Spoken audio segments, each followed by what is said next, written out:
Siempre había tenido la sensación de que mi vida, tal como la vivía, era una historia sin principio ni final. Me sentía como un fragmento histórico, un pasaje aislado, al que no precede ni sigue ningún texto. Podía imaginarme perfectamente que tal vez había vivido en siglos anteriores y me había hecho preguntas que todavía no era capaz de responder, que tenía que volver a nacer porque no había cumplido la tarea que se me había asignado.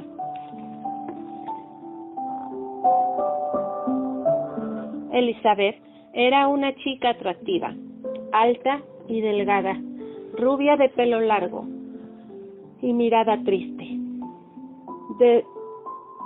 Advertí que sus melancólicos ojos azules, salpicados de motas de color avellana, desmentían la impresión de severidad que causaba su estricto y holgado traje, chaqueta azul marino.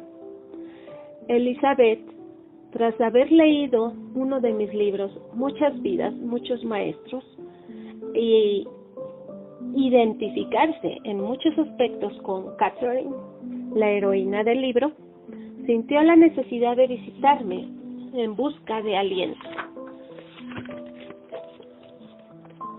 No acabo de entender por qué has venido a verme, le comenté para romper el hielo.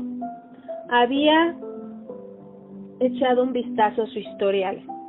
A los pacientes nuevos les hago llenar un impreso: nombre, edad, antecedentes familiares, principales enfermedades y síntomas. Las afecciones más importantes de Elizabeth eran la aflicción, la angustia y el insomnio.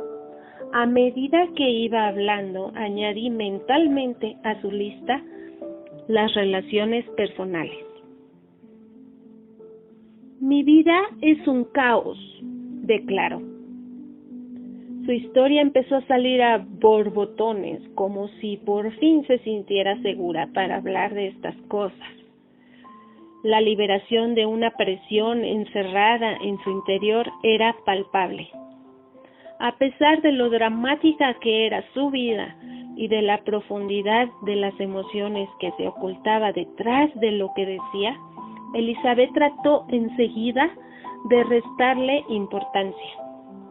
Mi vida no es ni mucho menos tan dramática como la de Catherine, dijo. Nadie escribiría un libro mío.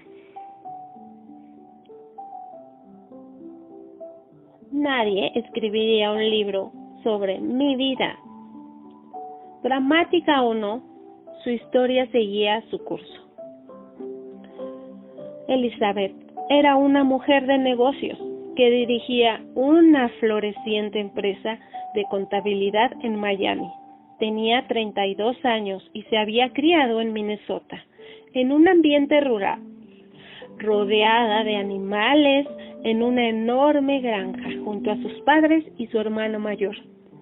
Su padre era un trabajador nato, de carácter estoico. Le resultaba muy difícil expresar sus sentimientos. Cuando mostraba alguna emoción, solía ser la furia y la rabia. Perdía el control y se desahogaba bruscamente con su familia. Incluso le había pegado a su hijo. A Elizabeth le reprendía solo verbalmente, pero ella se sentía muy herida. Todavía llevaba en su corazón aquellas heridas de la infancia. Los reproches y críticas de su padre habían dañado la imagen que tenía de sí misma, y un profundo dolor atenazaba su corazón. Estaba apocada y se sentía inferior, y le preocupaba que los demás, los hombres en particular, se dieran cuenta de sus defectos. Afortunadamente, los arrebatos de su padre no eran frecuentes.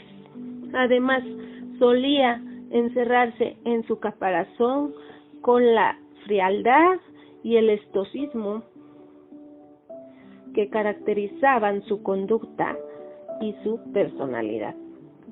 La madre de Elizabeth era una mujer independiente y progresista.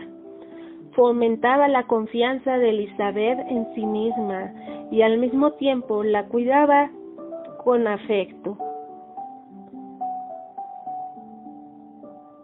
La época de los hijos hicieron que permaneciera en la granja y aguantara, no sin reproches, la severidad y el retraimiento emocional de su marido.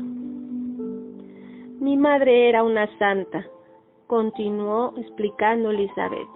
Siempre estaba ahí, cuidándonos, sacrificándose por nosotros, sus hijos.